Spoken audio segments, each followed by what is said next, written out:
Shabbat Shalom, everybody, and welcome. This week's Torah portion is Ki Tisa, when you take. And the Israelites are about to break camp. They're about to leave Mount Sinai and go to the next campsite. And before they do so, Moses is commanded to take a census. And this is where this Torah portion begins. But for now, we are still at the foot of Mount Sinai.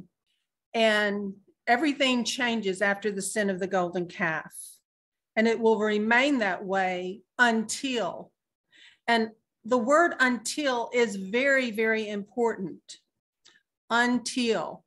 We read in Galatians chapter 3, verse 24, therefore the Torah, meaning the book of the law, became our trainer unto Messiah or until Messiah in order to be declared right by belief or right by faith. The words in yellow are emphasis from me, because when you're talking about the word Torah, you have to keep things in context to understand what part of Torah the scripture is speaking of. Melchizedeks are declared right by faith and follow Yahusha's blood ratified covenant Torah. They are his kingdom of priests, plural, his set apart ones from every tongue, tribe, people, and nation. And that's very important to understand, and is one of the main differences between the Melchizedek priesthood and the Aaronic Levitical priesthood, because under the Aaronic Levitical priesthood, the only ones that could serve as priests had to be from Aaron's lineage under the tribe of Levi. So not only did Yahuah immediately go to work to redeem and restore fallen man after the sin of Adam and Eve, but he put into place his preachers of righteousness to commune with Yahuah and point to the path that leads to righteousness by repentance and faith. This path would help us navigate through the landmines of this fallen world. But sadly, most did not listen. Many rebelled.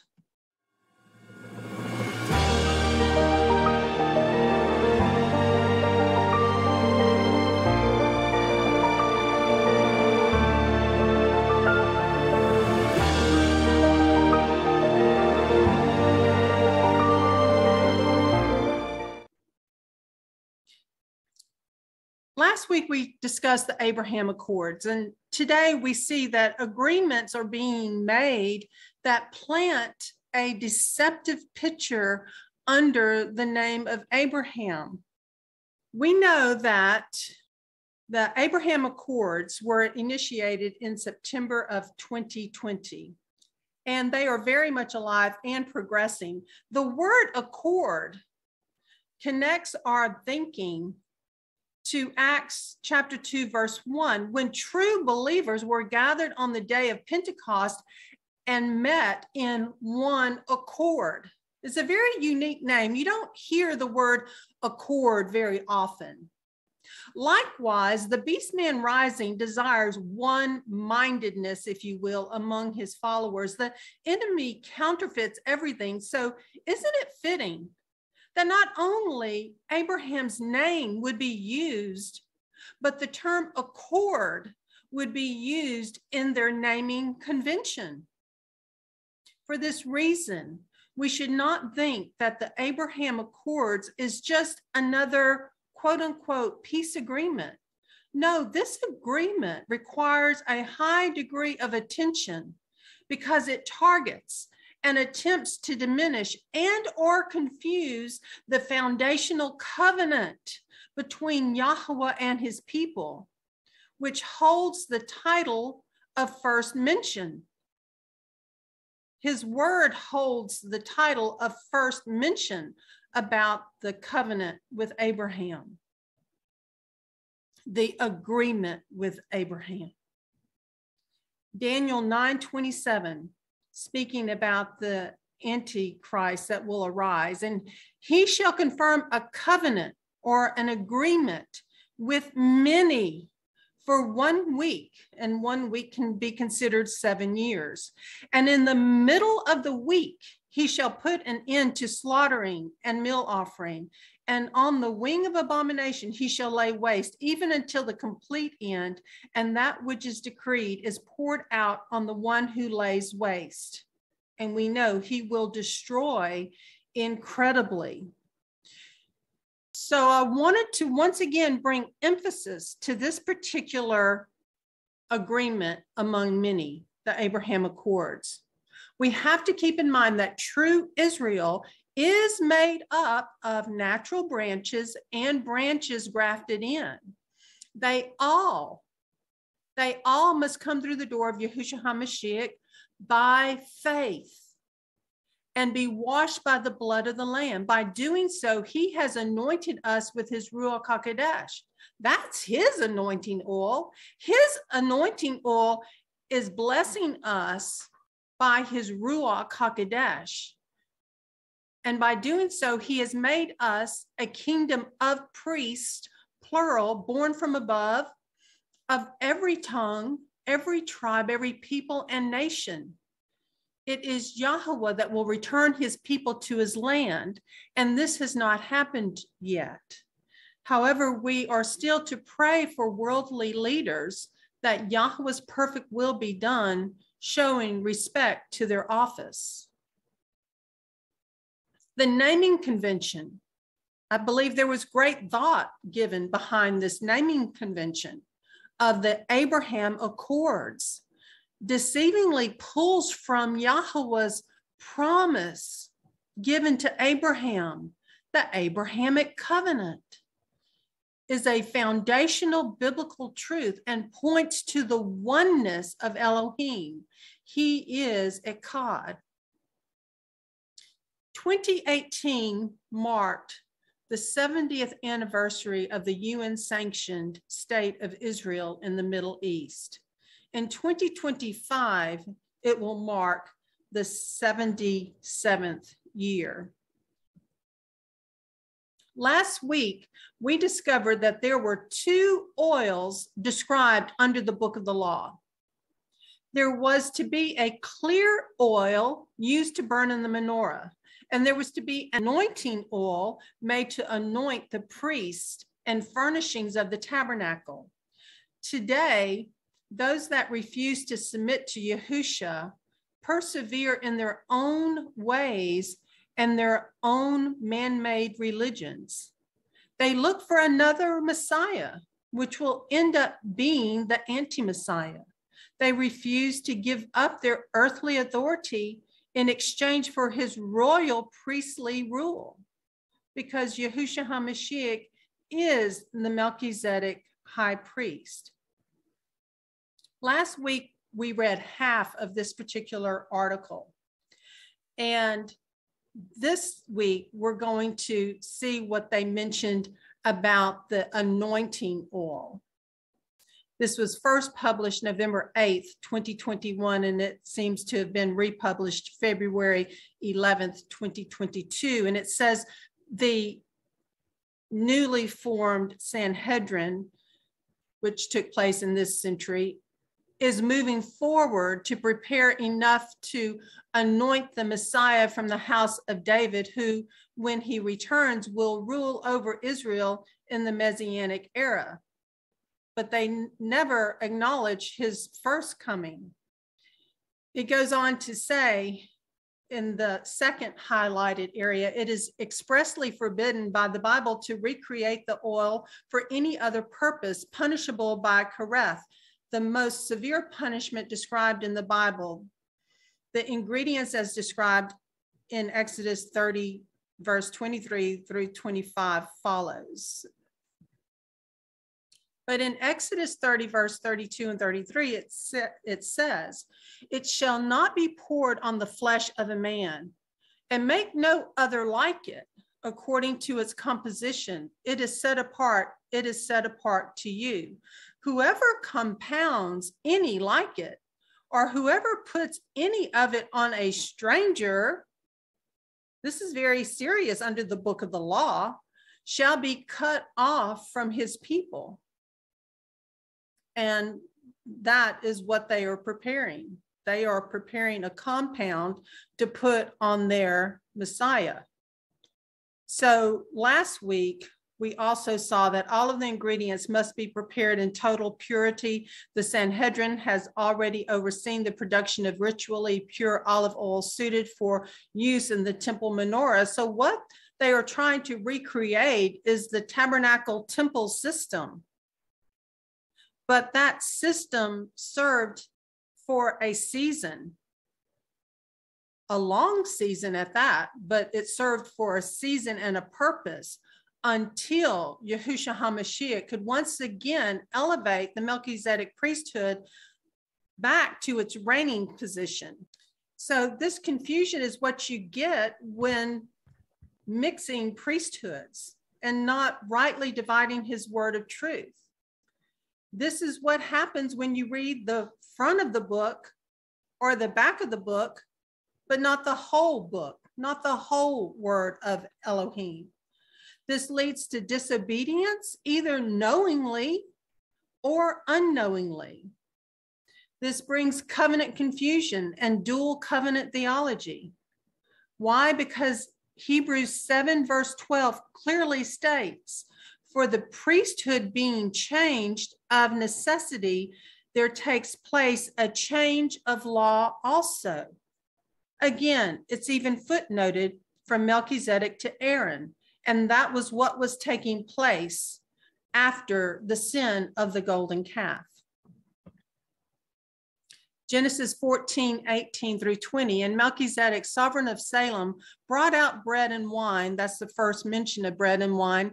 Now he was the priest of the Most High El, and he blessed him, meaning he blessed Abraham, and said, blessed be Abram of the Most High El, possessor of the heavens and earth.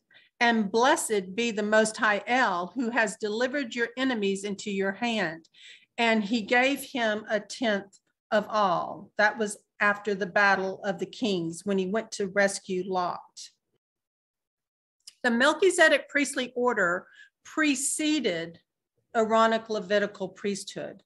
The Aaronic Levitical priesthood administered the tutor, the book of the law, after the adulterous transgression, to convey the importance of faithfulness and set apartness to Yahuah until Yahusha could repair the breach. Now I'm going to state what I see as scriptural facts. And if there's any disagreement, make a note of it and let's discuss it further. Or if you're watching this Torah portion later and you want to make a comment under the comment section, please do so. Fact: the preachers of righteousness and Melchizedek order preceded the Aaronic Levitical priestly order. Fact: while Aaron was still in the loins of Abraham, tithes were given to Melchizedek, king of Salem and priest to the Most High El. Fact: initially, it was Moses that was called at the burning bush by Yahuah, not Aaron. Aaron accompanying Moses was Yahuwah's permissive will due to Moses's insecurities and not his perfect will. Fact: Aaron and his two younger sons were part of the Book of the Covenant confirming meal. This was their marriage ketubah to be Yahuwah's kingdom of priests and set apart people based on Yahuwah's promise to Abraham. They saw Elohim and ate and drank, and that is recorded in Exodus 24, verse 9 through 11. Fact: the Israelites and Aaron committed adultery in 40 days with the sin of the golden calf. Moses was on his way down the mount after spending 40 days and 40 nights with Elohim and receiving that first set of stone tablets. When they came down, that's what they were met with, the sin of the golden calf. Fact, it was Aaron who let the people loose. It was Aaron that gathered their gold jewelry and engraved the molded calf. And it was Aaron that then proclaimed that the golden calf was the little g God that brought them out of Egypt. Fact, Miriam, Aaron, and Moses were siblings, with both parents being from the tribe of Levi. Fact, the tribe of Levi, along with the tribe of Simeon, were known for their violence. Jacob Israel prophesied over these two sons in this manner in Genesis 49, verse 6 and 7.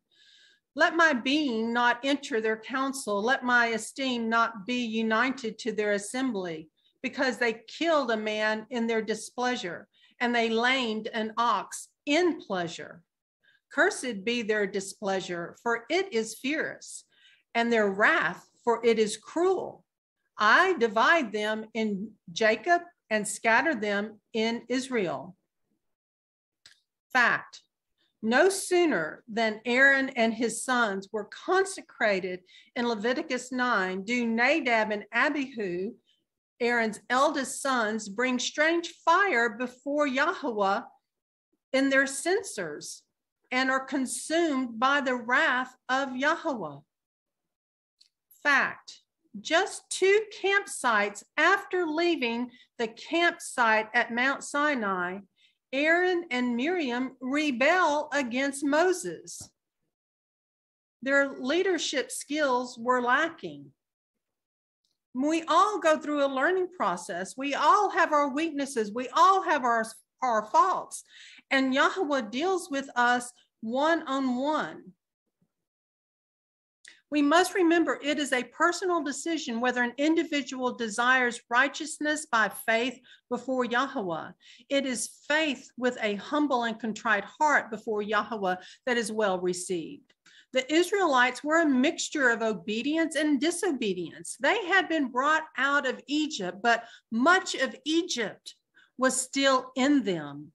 The ways in which they had worshiped their little g gods was totally different than the way one worships the one true living Elohim.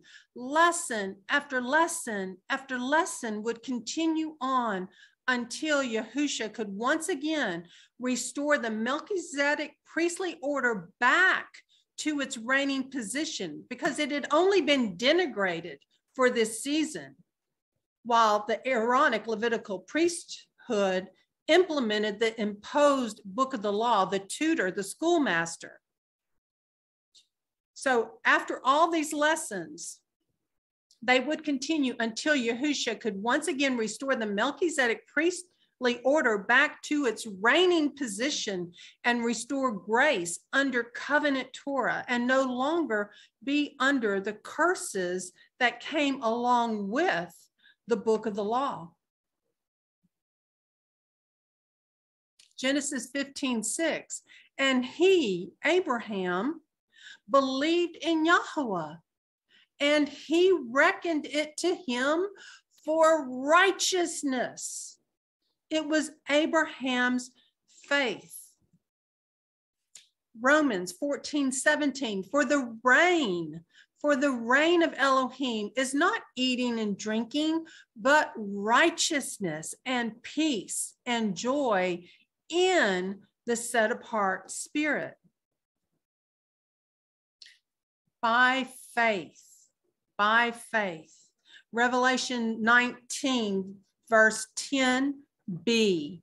Worship Elohim, for the witness of Yahusha is the spirit of prophecy. So Abraham had faith in Yahuah, and Abraham had faith in the coming Messiah, Yahusha HaMashiach, who was and is to come in the spirit of prophecy. It was his faith looking forward. Even in John chapter 8, verse 56, it says, your father Abraham was glad that he should see my day, and he saw it and did rejoice. That relates back to the flaying of the animals in Genesis 15. That was the conditional arm added to the promise, because Abraham asked Yahuah, how will I know? But with that additional guarantee came a death penalty. If the covenant was broken, which we know it was, someone would have to die. But it was Yahusha that chose to lay down his life and take it back up again for us and die in our place, thereby fulfilling that death penalty arm and connecting us back to the very promise, the very covenant of Abraham in Genesis 12. That is huge. That is huge. So what sets apart Yahuah's people? Faith. Faith. By faith, we worship Elohim, and faith has always pointed to the prophecies of Yahusha's first coming and his second coming, without a doubt.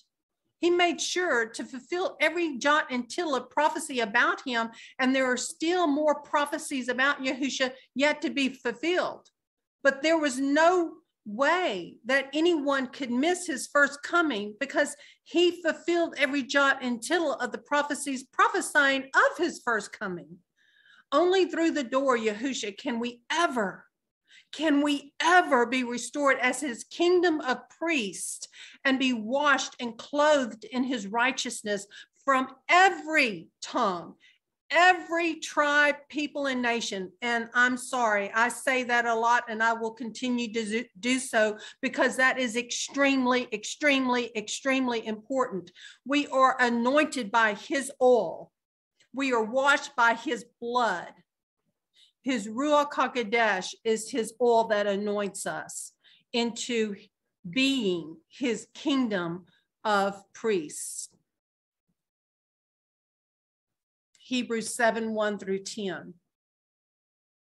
For this Melchizedek, sovereign of Salem, priest of the Most High Elohim, who met Abraham returning from the slaughter of the sovereigns and blessed him, to whom also Abraham gave a 10th part of all, his name being translated indeed first, sovereign of righteousness, or king of righteousness, and then also sovereign of Salem, that is sovereign of peace, or king of peace, without father, without mother, without genealogy, having neither beginning of days nor end of life, but having been made like the Son of Elohim, remains a priest for all time.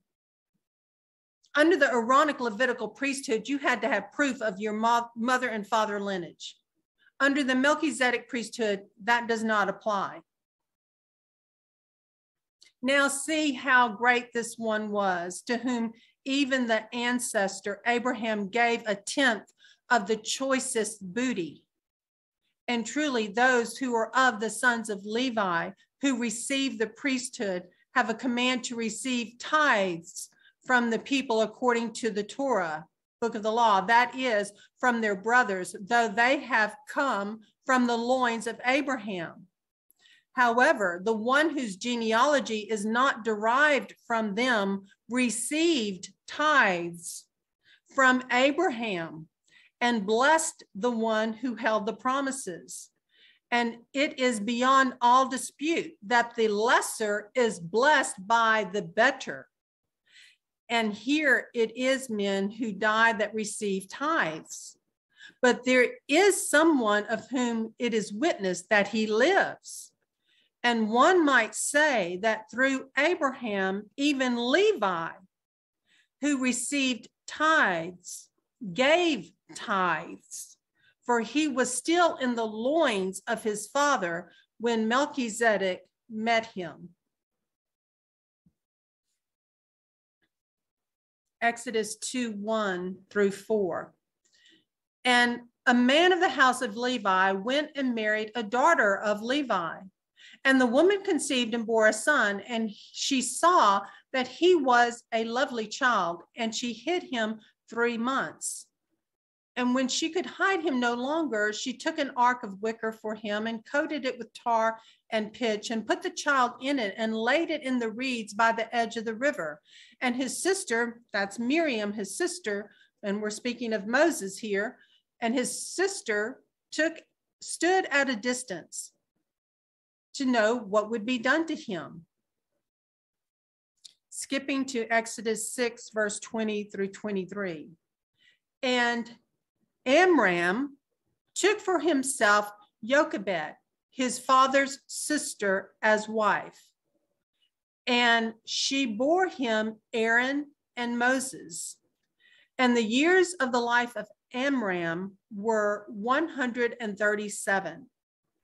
And it goes on to the other genealogies as well. Then verse 23, Aaron took himself Elisheva, a daughter of Amminadab, sister of Nahshon, as wife, and she bore him Nadab, Abihu, Eleazar, and Ithamar. So what does that tell us? That tells us that Miriam, Aaron, and Moses were siblings, all from the tribe of Levi. Their father was a Levi, their mother was from the tribe of Levi. And then later we see that Aaron married Elisheva, daughter of Amminadab, sister of Nahshon. Remember Nahshon, that's going to be important. Sister of Nahshon as wife, and she bore Nadab, Abihu, Eleazar, and Ithamar. So what we see and what we are seeing is that there is a blending of the tribe of Levi, and through Elisheva, daughter of Amminadab, brings in the tribe also of Judah.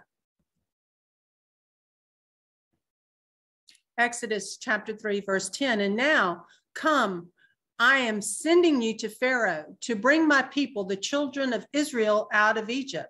So this was Yahuah speaking to Moses at the burning bush.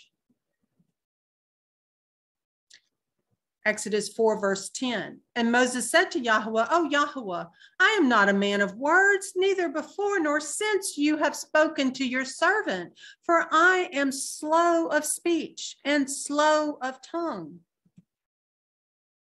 Exodus 4, 14 through 17. And the displeasure of Yahuah burned against Moses. So he was not pleased that he was calling Moses, but due to Moses's insecurities about being slow of speech and slow of tongue, his faith was lacking. So in verse 14, we see, and the displeasure of Yahuah burned against Moses. That's who Yahuah was calling. Yahuah was calling Moses.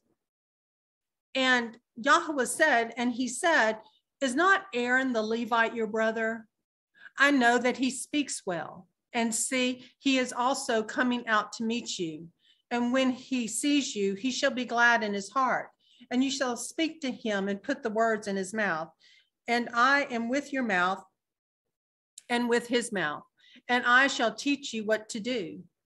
And he shall speak for you to the people, and it shall be that he shall be a mouth for you, and you shall be an Elohim for him.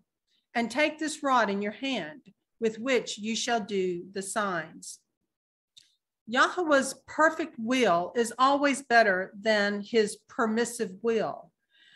Sadly, when we hesitate and resist because of our own insecurities, plan B gets implemented instead.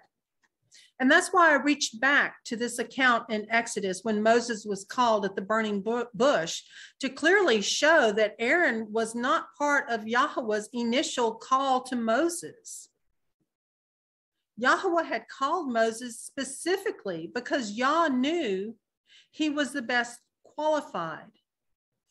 Man looks at the outward appearance, but Yahuah looks inwardly.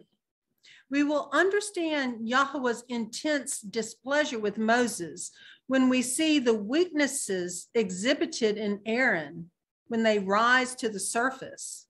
with the great sin of the golden calf and other instances. Doubting Yahuah brings consequences beyond our comprehension until we see the outcomes. That is when we say such thing as, I should have, could have, would have. Yet in Yahuah's abundant grace and mercy, he remains lovingly committed to us, but there are always consequences to bear. The consequence after the sin of the golden calf would be the imposed book of the law that would bring blessings and curses. It would be a tutor, yet it would also spare their very lives. But it was not part of the blood ratified book of the covenant, because a blood ratified covenant cannot be added to. It can be broken, which we saw, but it cannot have things added to it once it is agreed upon, it's blood ratified, and there's a covenant confirming meal. So in this instance, we have another example of Yahuah's permissive will over his perfect will.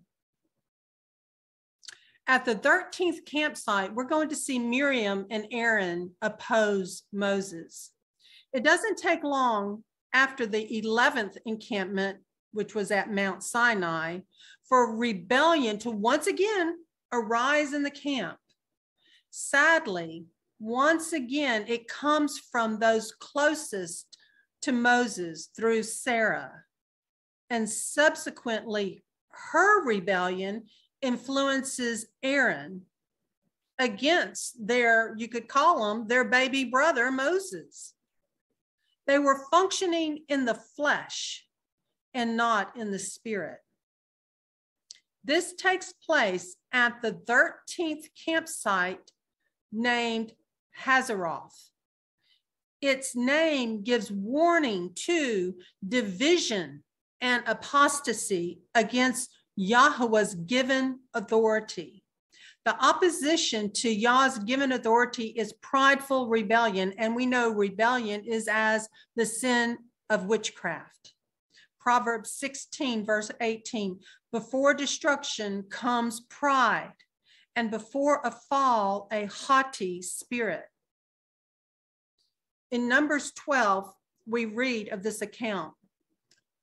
Now Miriam and Aaron spoke against Moses because of the Cushite woman whom he had taken, for he had taken a Cushite woman. And they said, has Yahuah spoken only through Moses? Has he not also spoken through us? And Yahuah heard it. And the man Moses was very humble, more than all men who were on the face of the earth. Just grasp that verse. And the man Moses was very humble, more than all men who were on the face of the earth. And suddenly Yahuah said to Moses and Aaron and Miriam, you three, come out to the tent of appointment. So the three came out. And Yahuah came down in the column of fire and stood in the door of the tent and called Aaron and Miriam, and they both went forward. And he said, hear now my words. If your prophet is of Yahuah, I make myself known to him in a vision, and I speak to him in a dream. Not so with my servant Moses. He is trustworthy in all my house. I speak with him mouth to mouth and plainly, and not in riddles. And he sees the form of Yahuah. So why were you not afraid to speak against my servant Moses? And the displeasure of Yahuah burned against them, and he left.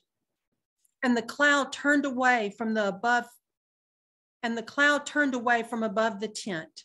And look, Miriam was leprous, as white as snow. And Aaron turned toward Miriam, and look, a leper. And Aaron said to Moses, oh, my master, please do not hold against us the sin in which we have done foolishly and in which we have sinned. Please do not let her be as one dead when coming out of his mother's womb with his flesh half consumed. And Moses cried out to Yahuah, saying, "Oh, El, please heal her, please." And Yahuah said to Moses, "If her father had but spit in her face, would she not be ashamed 7 days? Let her be shut out of the camp 7 days, and after that, let her be readmitted." And Miriam was shut out of the camp 7 days, and the people did not set out until Miriam was readmitted. And afterward, the people departed from Hazeroth, and they camped in the wilderness of Paran. So it doesn't take long after the 11th encampment of Mount Sinai for rebellion to once again arise in the camp. It just doesn't take long. While submission to God-given authority walks hand in hand with faith and meekness, pride is partnered with insubordination and rebellion. Yet this prideful uprising against God-given leaders was exactly the opposite of the qualities Yahuah looks for in the people he chooses to advance. Yahusha said, "Except you become like little children, eager to please and easy to lead, you will not enter the kingdom." Matthew 18, verse 3. Therein is a rebuke and warning for wannabe leaders. As a recap, I want us to look once again at Exodus chapter 2, verse 23. And Aaron took him Elisheva, daughter of Aminadab, sister of Nahshon, to wife, and she bare him Nadab and Abihu, Eleazar, and Ithamar. Of course, those are Aaron and Elizabeth's 4 sons. Elisheva, daughter of Aminadab, sister of Nahshon. Aminadab and Nahshon were among the ancestors of David, and that's recorded in those verses in Ruth and First Chronicles. And their names are consequently found in the genealogies of Yahusha in Matthew chapter 1, verse 4, and Luke chapter 3, 32 through 33. Nahshon was prince of Judah at the time of the Exodus, recorded in Numbers 1, verse 7 and Numbers 1, 16. So what do we see in these genealogies? We see that Aaron from the tribe of Levi married Elisheva from the tribe of Judah.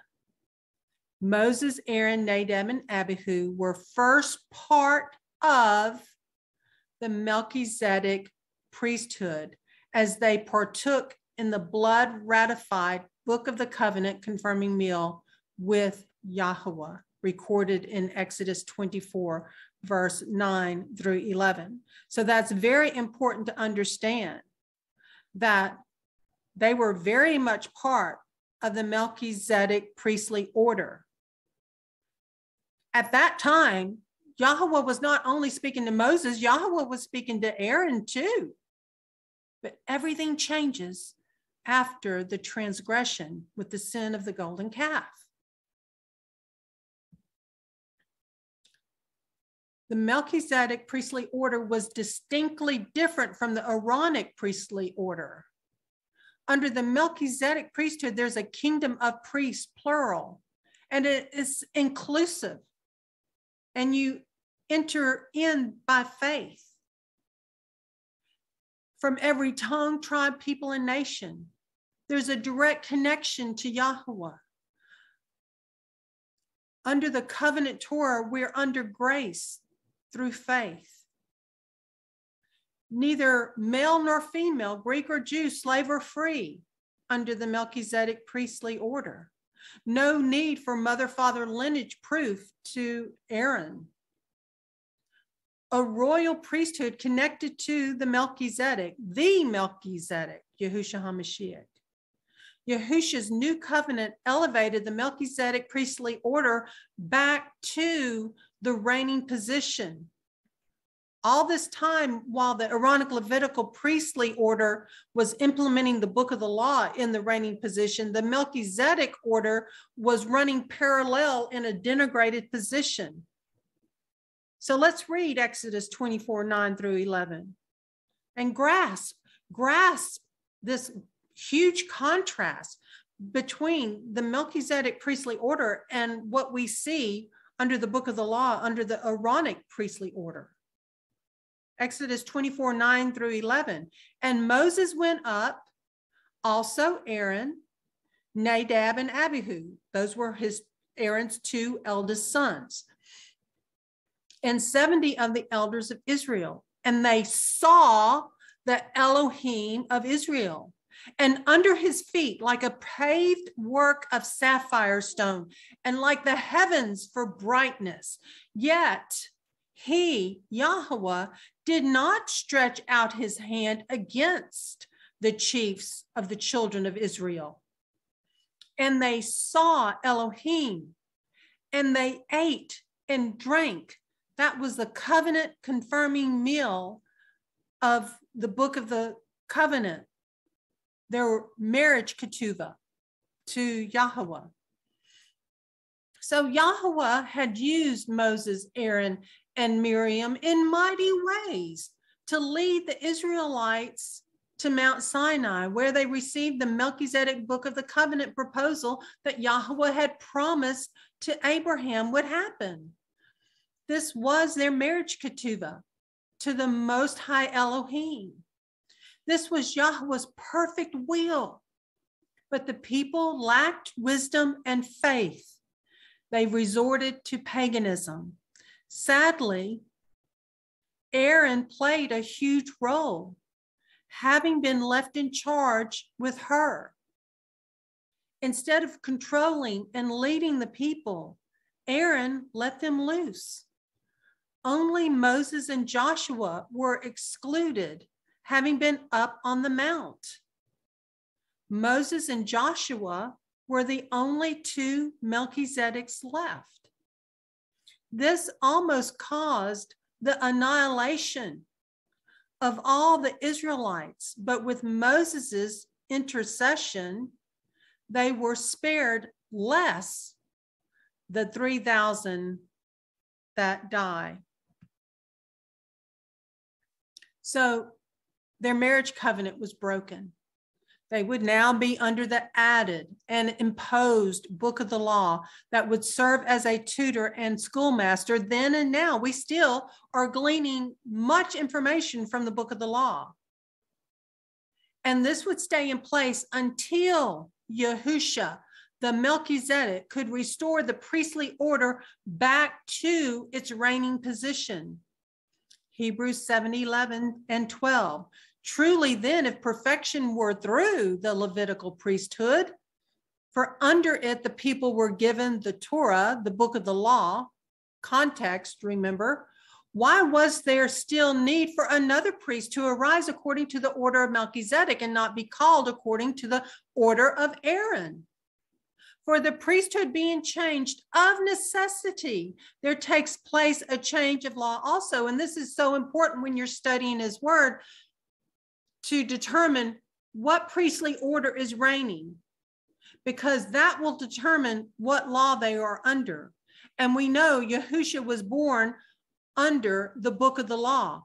That's why he was fulfilling every jot and tittle according to the book of the law until he could once again elevate the Melchizedek priesthood and once again bring in the new covenant ratified by his precious blood, since the first blood ratified covenant had been broken.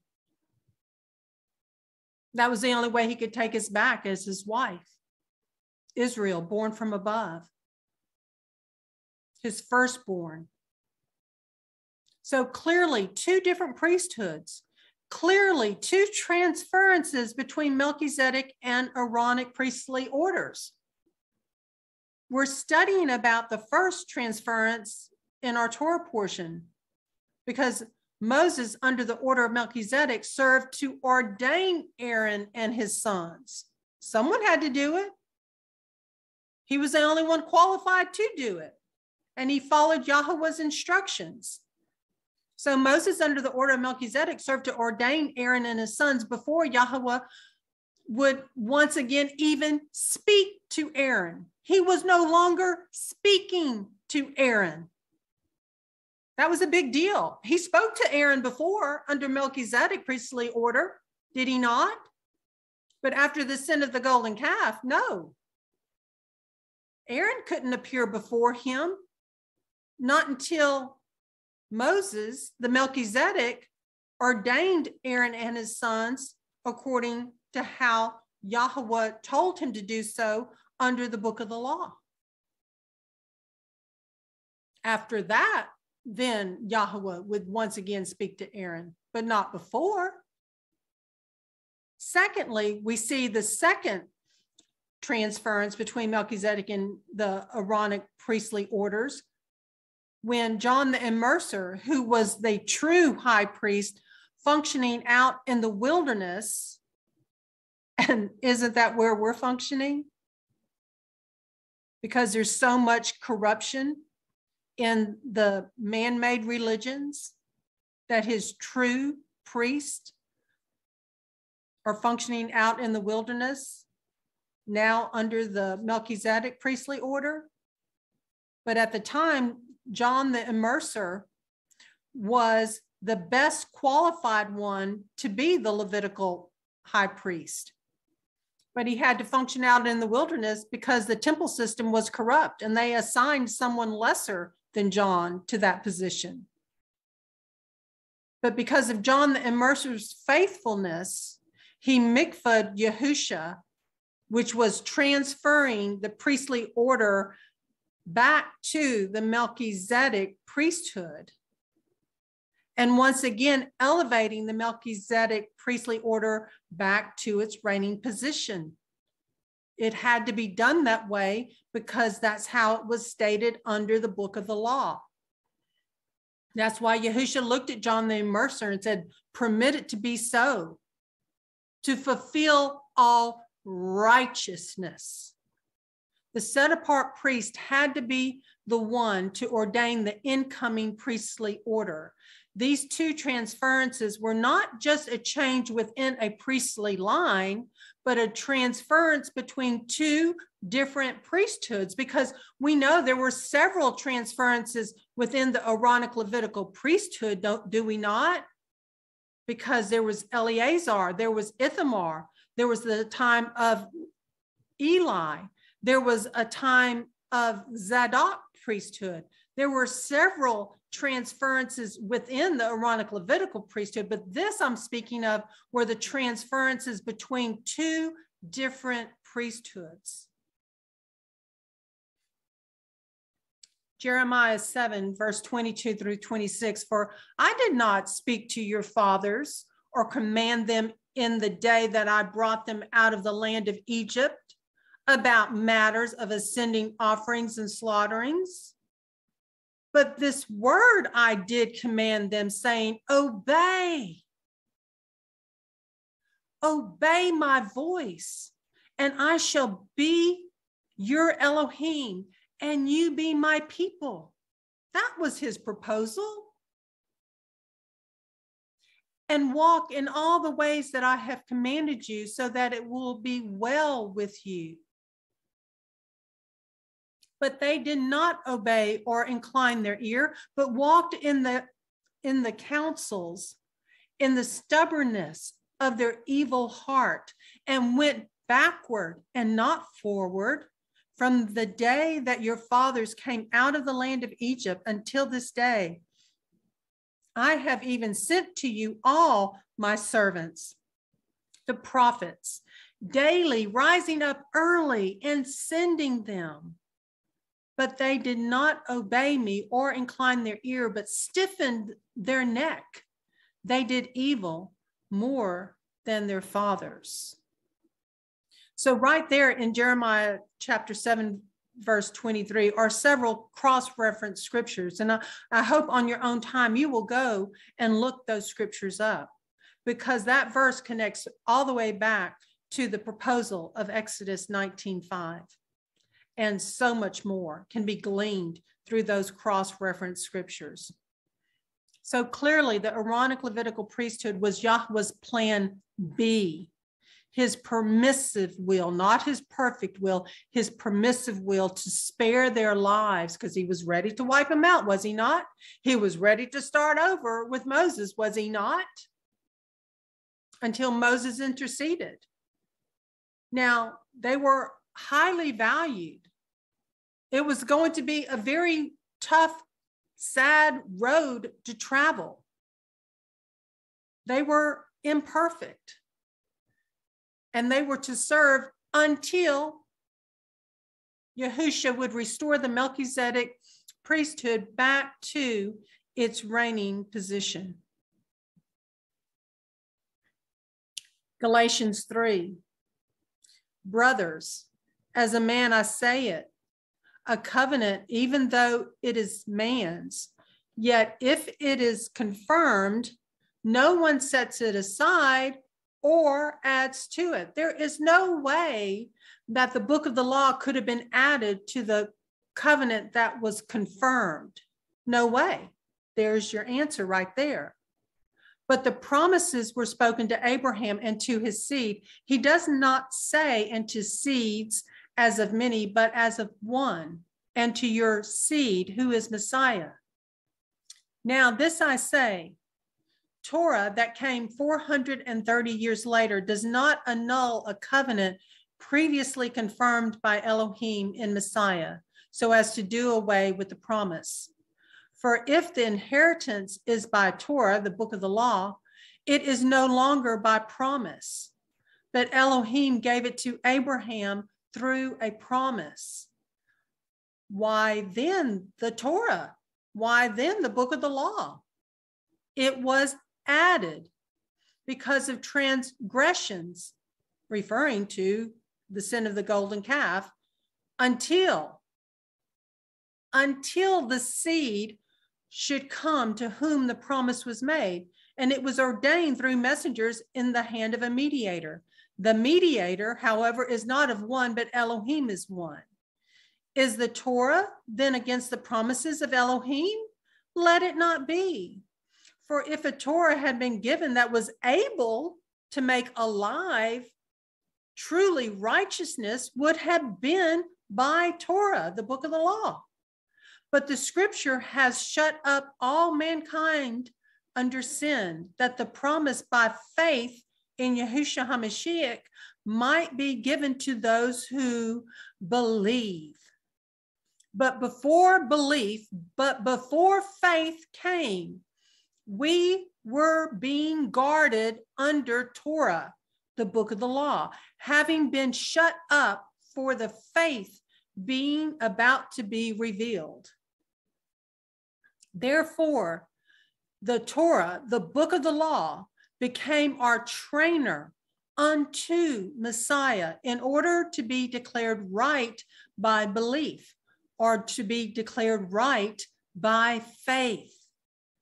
And after faith has come, we are no longer under a trainer, a tutor, a schoolmaster. The book of the law is what that verse is speaking of. For you are all sons of Elohim through faith in Messiah Yahusha. For as many of you were immersed into Messiah, have put on Messiah. There is not Yehudi nor Greek. There is not slave nor free. There is not male and female, for you are all one in Messiah Yahusha. And if you are of Messiah, then you are seed of Abraham and heirs according to promise. So there were many lessons learned the hard way. The sin of the golden calf is recorded in Exodus 32 in our Torah portion today, but could easily be picked up after reading Exodus 24, after that covenant confirming meal, and after Moses descended with the first set of stone tablets, and he sees the debauchery taking place at the foot of the mount, because Moses was up there receiving the first set of stone tablets. This was during his 8th ascent. the people murmur because Moses was gone so long, 40 days and 40 nights. They turned to Aaron because, if you recall, Aaron and Hur were left in charge. Just as a recap, it had not been long since the people had come out of Egyptian paganism. Now they were longing to return to dead pagan idols, drunkenness, and adulterous fornication. Aaron probably had been exposed to these paganistic rituals more than Moses, since Moses had escaped from Egypt to Midian 40 years prior to being called by Yahuah. To read the account specifically, it's in Exodus 32. And when the people saw that Moses was so long in coming down from the mountain, the people gathered together to Aaron and said to him, "Arise, make us mighty ones who go before us. For this Moses, the man who brought us up out of the land of Egypt, we do not know what has become of him." And Aaron said to them, "Take off the golden earrings, which are in the ears of your wives, your sons, and your daughters, and bring them to me."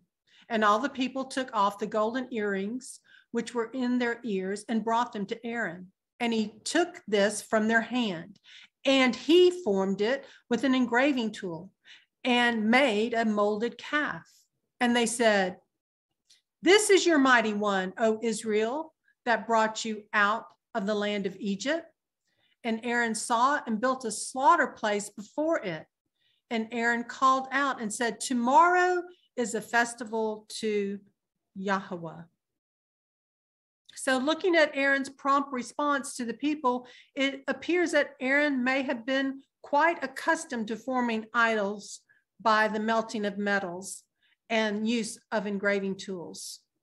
He not only makes the golden calf that the people then proclaim to be the one that brought them out of Egypt, but Aaron goes on to build a slaughter place for it. Aaron saw the excitement of the crowd, and one can't help but think pride in Aaron's heart surfaced. He then declares to the people that tomorrow is a festival to Yahuah. It was bad enough making the golden calf idol. Now Aaron is associating its worship with Yahuah. And Yahuah doesn't share his glory with anyone or anything. This is monumental failure. One would think today's society would have learned from this past lesson if only they would read the beginning of the book. But the majority have not. There is no difference in celebrating quote unquote God with quote unquote Christmas trees and the worship of pagan Tammuz, born on December 25th. Santa Claus is sigil magic that spells Satan Lucas. Easter rabbits, Ishtar fertility mother goddess worship. This month of February, we have Mardi Gras upon us. There will be crews celebrating Artemis of Ephesus and Bacchus, along with other little g gods around the world. Believers worship Yahuah only and follow his feast days, which are his rehearsals with his bride. That's why when we believers should travel to other nations and find like-minded believers, we should all be on the same feast days with our brothers and sisters, no matter what their nationality. Details of his feast days will soon be re-emphasized under the book of the law. This tutor and schoolmaster was designed to strictly enforce laws without mercy. These lessons will be learned the hard way, along with their consequences for disobedience and at times death. All of this would continue on until Yahusha would come. And they rose early on the next day and offered ascending offerings and brought peace offerings. And the people sat down to eat and drink and rose up to play. And Yahuah said to Moses, "Go, get down, for your people whom you brought out of the land of Egypt have corrupted themselves. They have turned aside quickly out of the way which I commanded them. They have made themselves a molded calf and have bowed themselves to it and slaughtered to it and said, this is your mighty one, O Israel, who brought you out of the land of Egypt. And Yahuah said to Moses, I have seen this people, and see, it is a stiff-necked people. And now let me alone, that my wrath might burn against them, and I consume them, and I make of you a great nation. So Yahuah is very much aware of what was taking place at the foot of the mount. He instructs Moses that the people had quickly turned away from him, and instructs Moses to get down from the mount as Yahuah contemplates consuming the people with his burning wrath. Moses is the one that intercedes on behalf of the people.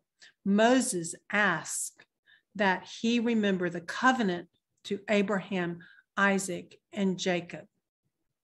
Thus, Yahuah relents. Verse 11, but Moses pleaded with Yahuah, his Elohim, and said, Yahuah, why does your wrath burn against your people, whom you have brought out of the land of Egypt with great power and with a strong hand? Why should the Egyptians speak and say, for evil he brought them out to kill them in the mountains and to consume them from the face of the earth? Turn from the heat of your wrath and relent from this evil to your people.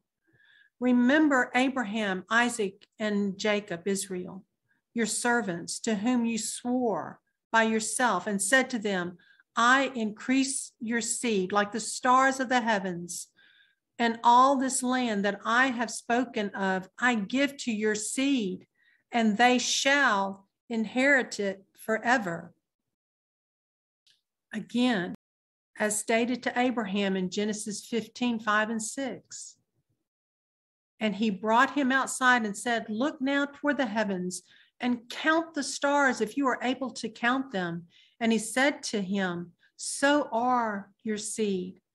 And he believed in Yahuah, and he reckoned it to him for righteousness.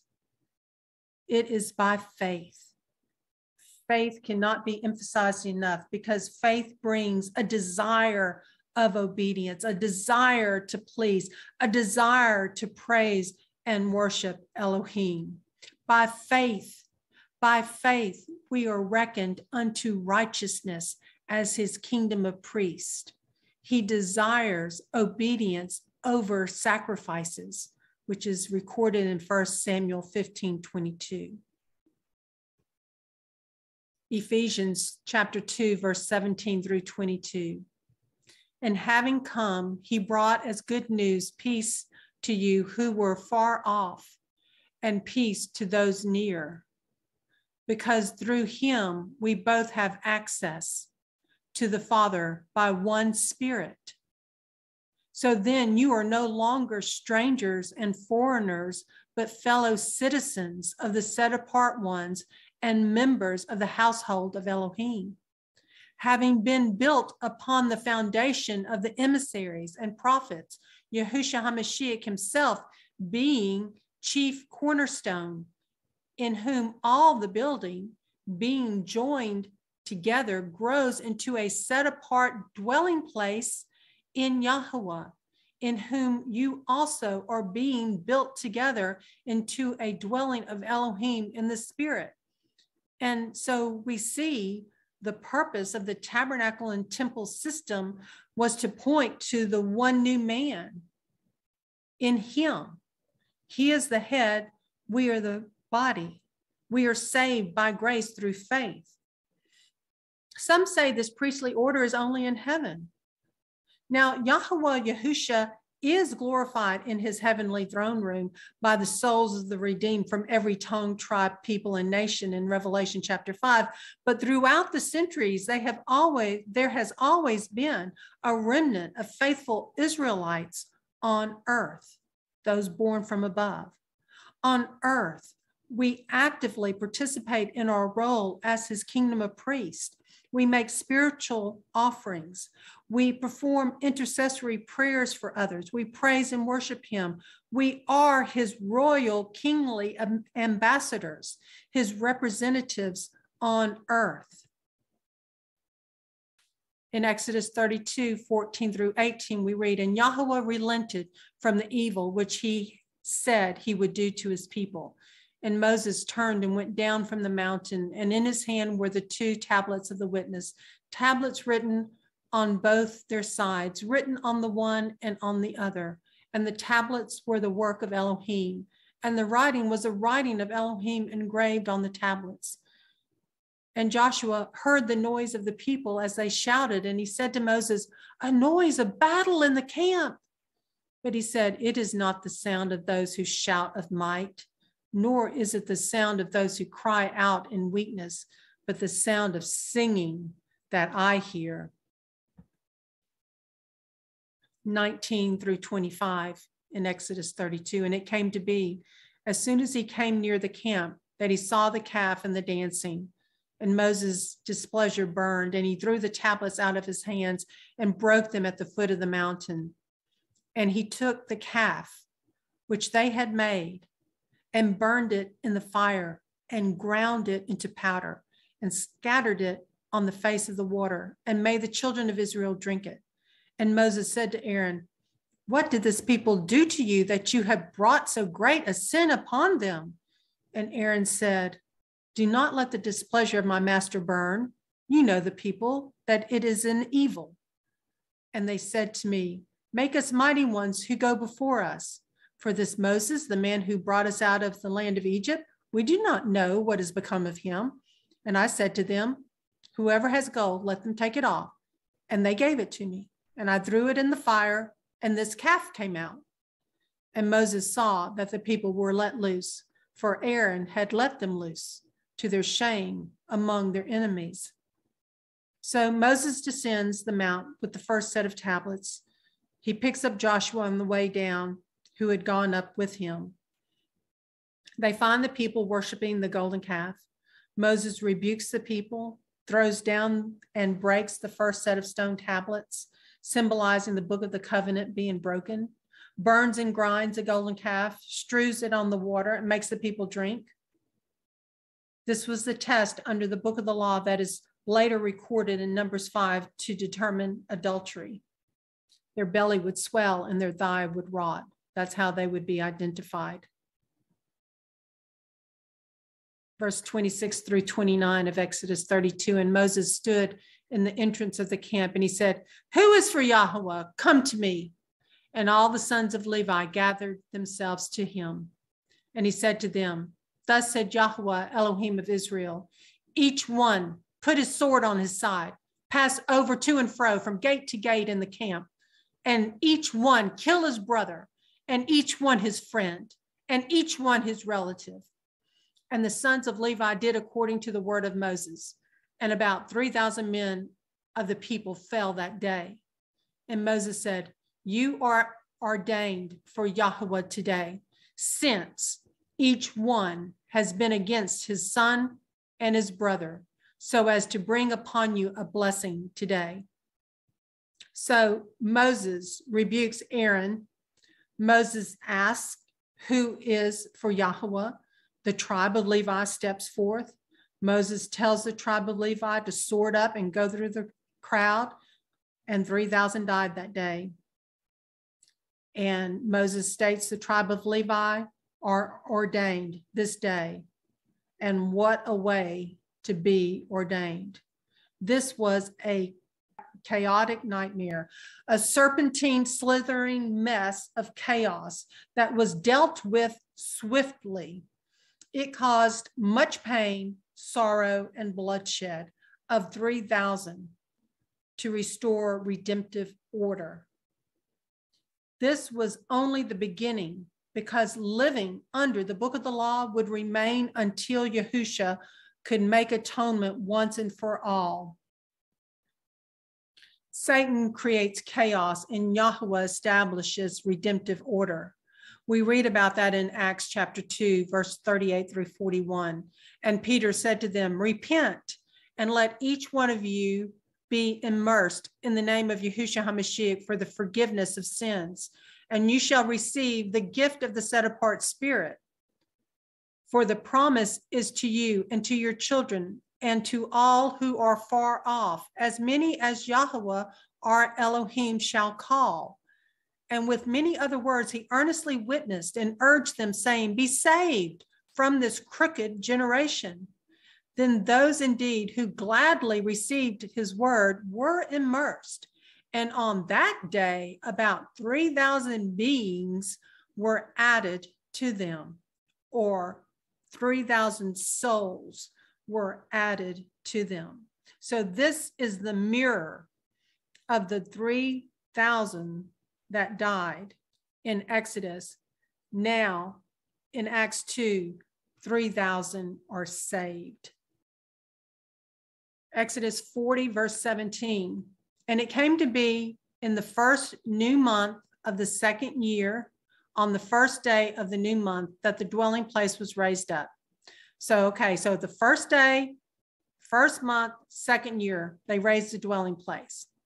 In Numbers 1, verse 1, we read, and Yahuah spoke to Moses in the wilderness of Sinai in the tent of appointment, because, Moses had to set his camp outside the camp until he could ordain and do the cleansing of the Aaronic Levitical priesthood. So he set himself outside the camp. He was set apart.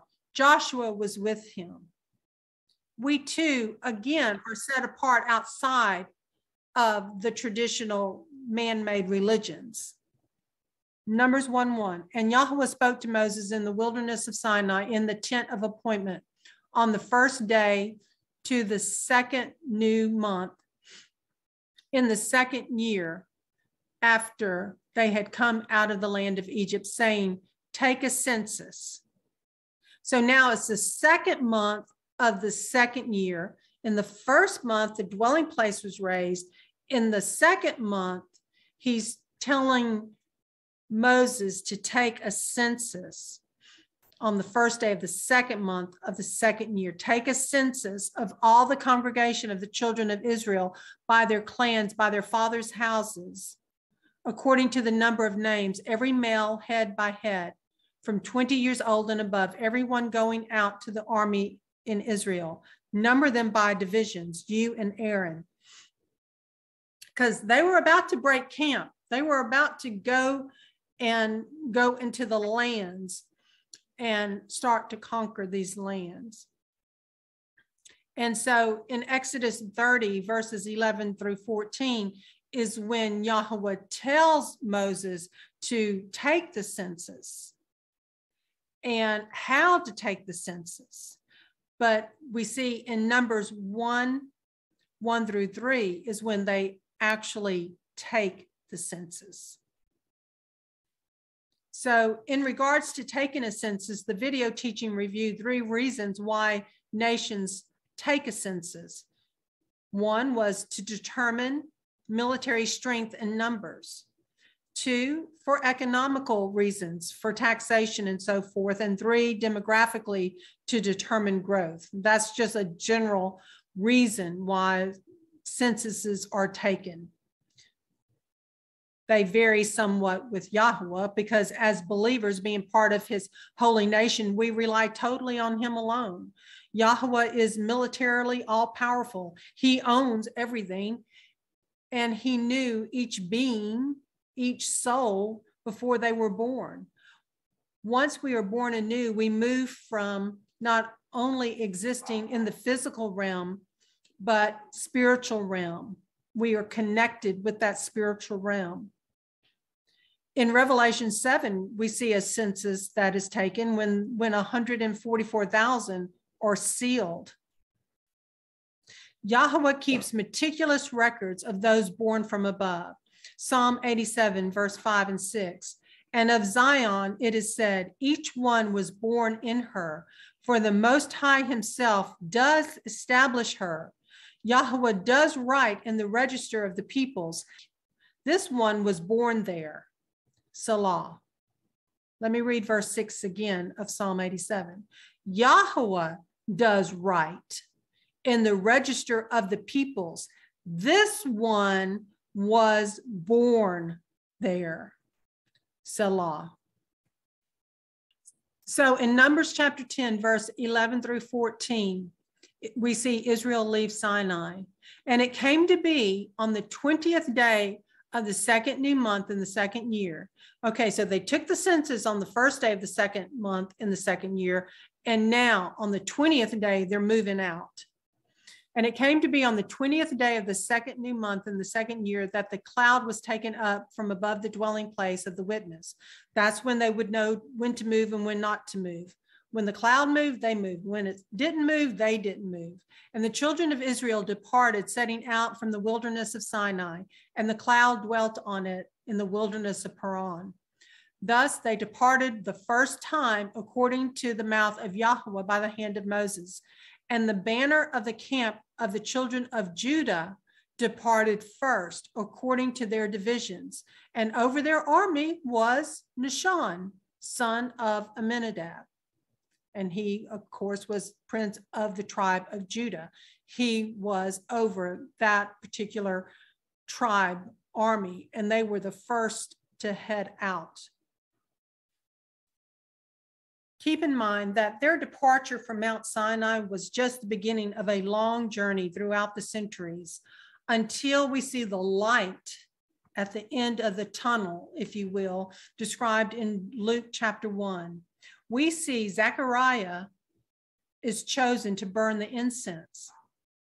This is done on the altar of incense that is recorded in the beginning verses of Exodus 30.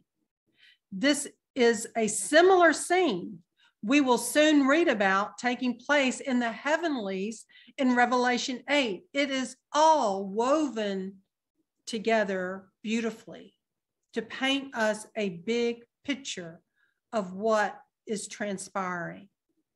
In Luke chapter 1, we read starting with verse 5.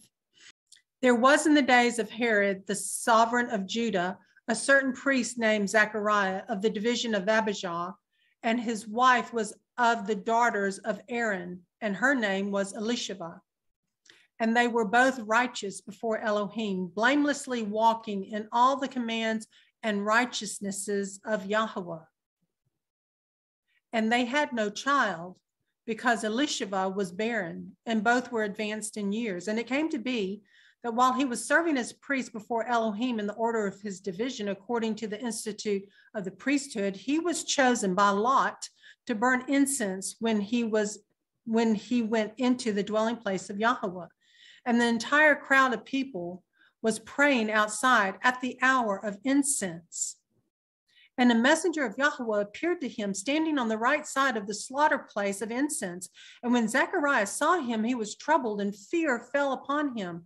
But the messenger said to him, "Do not be afraid, Zechariah, for your prayer is heard. And your wife Elisheba shall bear you a son, and you shall call his name John. And you shall have joy and gladness, and many shall rejoice at his birth. For he shall be great before Yahuah, and shall drink no wine and strong drink at all. And he shall be filled with the set-apart spirit, even from his mother's womb. And he shall turn many of the children of Israel to Yahuah their Elohim. And he shall go before him in the spirit and power of Elijah, to turn the hearts of the fathers to the children, and the disobedient to the insight of the righteous, to make ready a people prepared for Yahuah." And Zechariah said to the messenger, "By what shall I know this? For I am old, and my wife advanced in years." And the messenger answering said to him, "I am Gabriel, who stands in the presence of Elohim, and was sent to speak to you and announce to you this good news. But see, you shall be silent and unable to speak until the day this takes place, because you did not believe my words, which shall be filled in their appointed time." And the people waited for Zechariah and marveled at his delay in the dwelling place. And when he came out, he was unable to speak to them. And they recognized that he had seen a vision in the dwelling place, for he was beckoning to them and remained dumb. And it came to be, as soon as the days of his service were completed, he went away to his house. And after those days, his wife Elisheva conceived, and she hid herself 5 months, saying, Yahuah has done this for me in the days when he looked upon me to take away my reproach among men. So of the daughters of Aaron, that is, she was of one of the sacerdotal families. This shows that John was most nobly descended. His father was a priest and his mother the daughter of a priest. And thus, both by father and mother, he descended from the family of Amram, of whom came Moses, Aaron, and Miriam, the most illustrious characters in the whole Jewish history. That was a commentary by Adam Clark. Revelation 8, that's where we see the seventh seal broken, and that records the golden censer that is cast to earth, followed by the 7 trumpets and the 3 woes. Revelation 8:1. And when he opened the 7th seal, there came to be silence in the heaven for about half an hour. And I saw the 7 messengers who stand before Elohim, and to them were given 7 trumpets. And another messenger came and stood at the slaughter place holding a golden censer, and much incense was given to him, that he should offer it with the prayers of all the set apart ones upon the golden slaughter place, which was before the throne. And the smoke of the incense with the prayers of the set apart ones went up before Elohim from the hand of the messenger. And the messenger took the censer and filled it with fire from the slaughter place and threw it to the earth. And there were noises and thunders and lightnings and an earthquake. Silence in heaven for about half an hour. The earthly priestly processes demonstrated in the tabernacle and temple services were types and shadows of the original processes in the heavenlies. The silence could refer to this solemn moment while the priest went in to burn incense in the holy place. People would reverently wait in prayer until the priest returned, as described in Luke chapter 1. The angel mentioned here appears to execute the office of priest under our high priest Yahusha HaMashiach. If not, it may have even been Yahusha HaMashiach, for he is our high priest. Hebrews 9:2 gives us more information about the golden censer. For a tent was prepared, the first part in which was the lampstand and the table and the showbread, which is called the set apart place. And after the second veil, the part of the tent which is called most set apart, to which belonged the golden censer and the ark of the covenant overlaid on all sides with gold, in which were the golden pot that held the manna and the rod of Aaron that budded, and the tablets of the covenant, the book of the covenant. And above it, the cherubim of esteem were overshadowing the place of atonement, about which we do not speak in detail. And these, having been prepared like this, the priest always went into the first part of the tent, accomplishing the services. But into the second part, the high priest went alone once a year, not without blood, which he offered for himself and for sins of ignorance of the people. The set apart spirit signifying this, that the way into the most set apart place was not yet made manifest while the first tent has a standing, which was a parable for the present time, in which both gifts and slaughters are offered, which are unable to perfect the one serving as to his conscience, only as to foods and drinks and different washings and fleshly regulations imposed until a time of setting matters straight. Numbers 15, 28 through 30. And the priest shall make atonement for the being who strays by mistake when he sins by mistake before Yahuah, to make atonement for him, and it shall be forgiven him. For him who does whatever by mistake, there is one Torah, both for him who is native among the children of Israel and for the stranger who sojourns in their midst.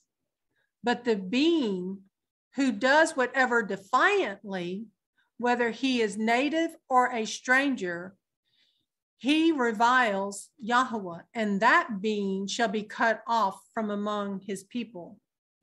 The golden censer is also called the fire holder in Leviticus 16, and it is tied to the Day of Atonement.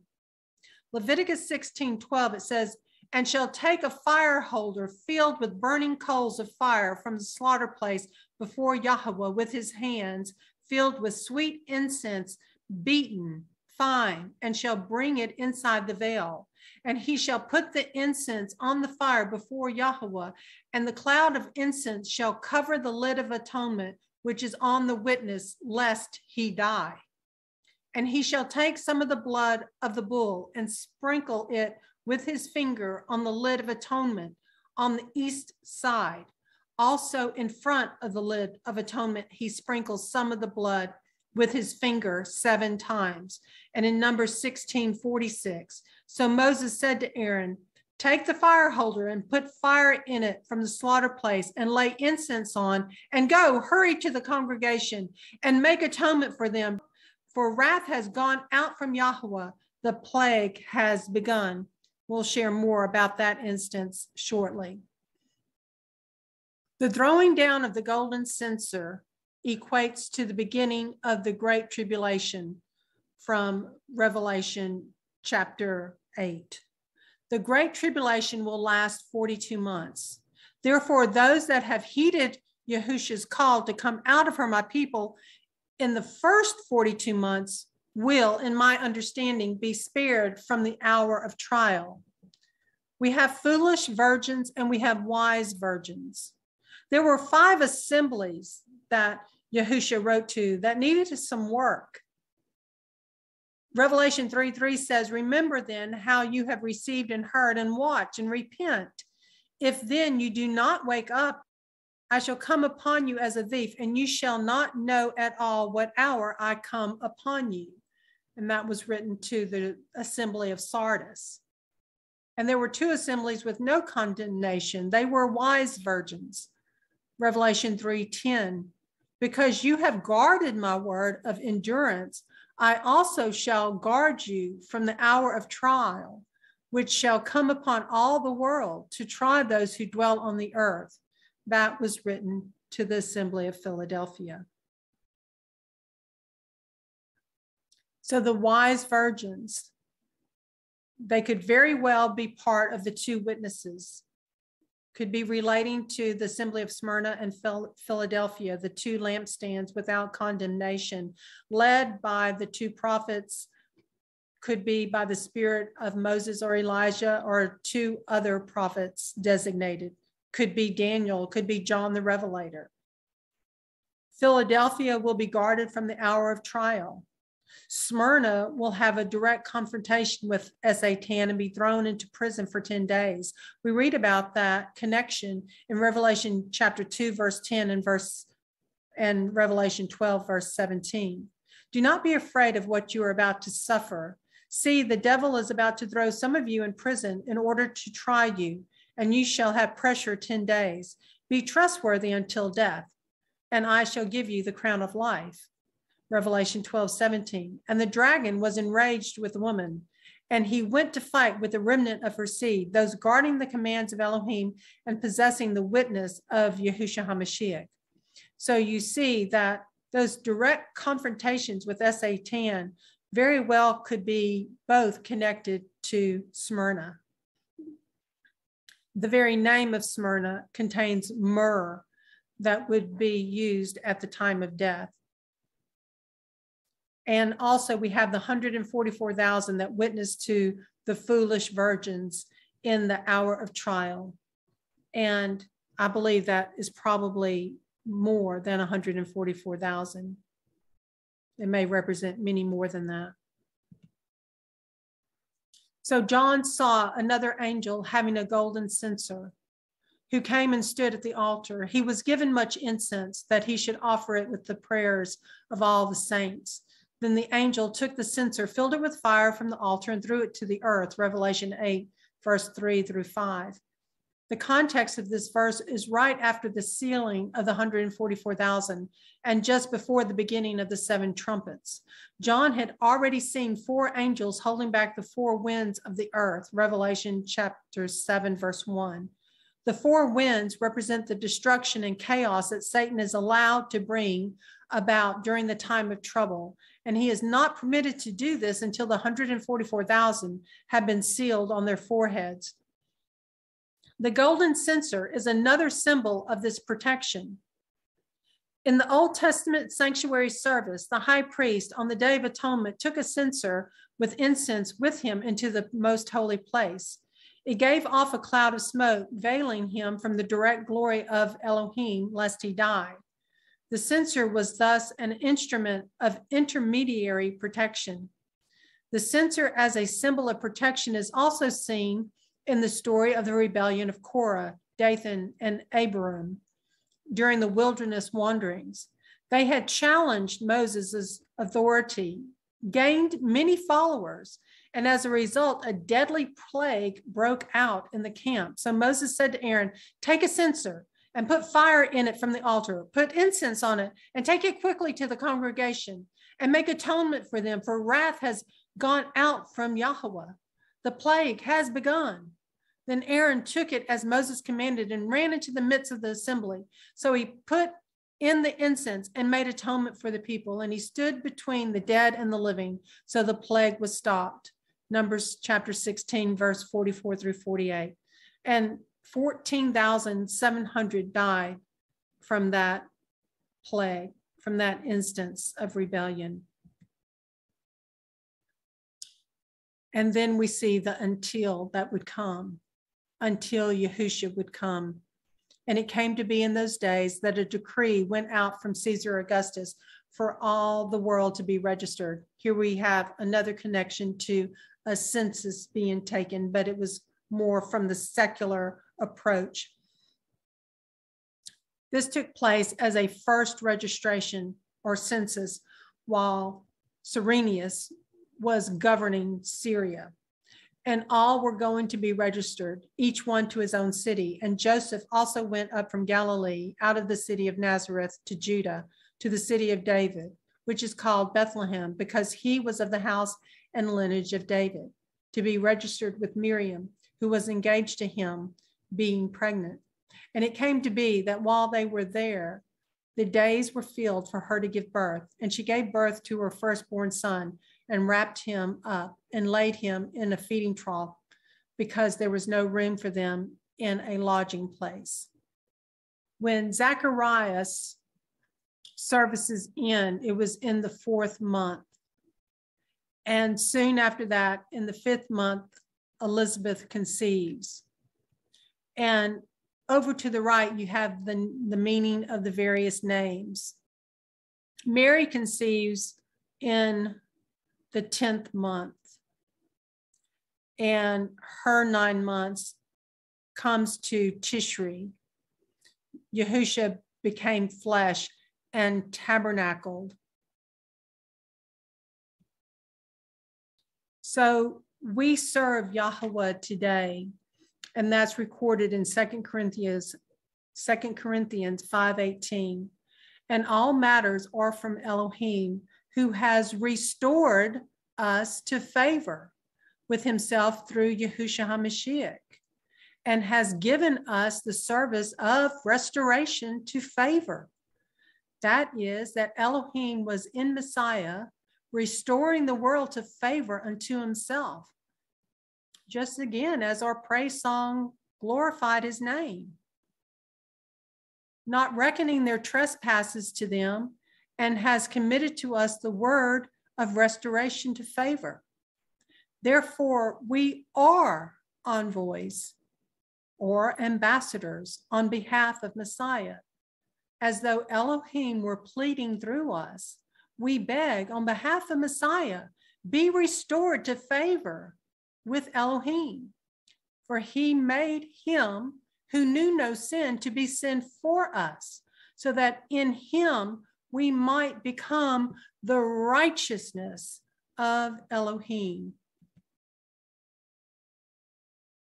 1 Peter 2:9, but you are a chosen race, a royal priesthood, a set apart nation, a people for a possession, that you should proclaim the praises of him who called you out of darkness into his marvelous light. And again, that connects us through the footnotes back to our proposal in Exodus 19:5, who once were not a people, but now the people of Elohim, who had not obtained compassion, but now obtained compassion. Beloved ones, I appeal to you as sojourners and pilgrims to abstain from fleshly lusts, which battle against the being, having your behavior among the nations good, so that when they speak against you as evildoers, let them, by observing your good works, esteem Elohim in a day of visitation. And for that very reason, we still glean understanding and learning from that section of his word under the book of the law. We saw the mistakes of those that came before us. We saw their fleshly lust. We saw their shortcomings. We have examples to go by. We see the results of what happens. So we should learn from that so that we will have success and not fail. I found this little chart pretty interesting, and I'm not going to spend a lot of time on it, but it correlates to the parts of the tabernacle. So you have the tabernacle part here. You have the outer court. You have the holy place. And you have the Holy of Holies. So you have the outer court here. You have the holy place here. And you have the Holy of Holies here. So we are physical man. And until we find Yahusha HaMashiach and receive him by faith and repent, then we become his. We are born anew. But we come to him just as we are, but he refuses to leave us that way. And then as we grow in him, we call our soul into submission to his spirit that lives in us and through us. And then we begin our walk in our born anew experience. And we follow through with being immersed, mikvah, into his kingdom of priests. Because remember, Yahusha told Peter, unless I wash you, you have no part of me. So we take off our sandals of authority and we are mikvah into his royal priesthood. And each year, by observing Passover, we once again remove our sandals and we witness to each other's transition into his royal priesthood by washing each other's feet. And we fellowship of the spirit, Melchizedek, priestly, kingly order. And at first, we just have an introduction to Yahusha. And then we develop a relationship with Yahusha. And then we become intimate with Yahusha. We have a changed life, then we have a transformed life, and then we have an exchanged life. It is no longer I that live, but he that lives in me and through me. We start as a simple blade, if you will, develop into an ear, and then we have the full corn as we mature in this stage, the seed, his seed that's planted in us, that seed of faith. And we get chastened by him when we are immature, but he chastens those that he loves. And then we become more sanctified, and we look forward to when we receive our glorified bodies in his presence. And we learn more from his word, and we ultimately look forward to the realization when he returns and we are with him. At first, we know we have received him into our heart, him in us.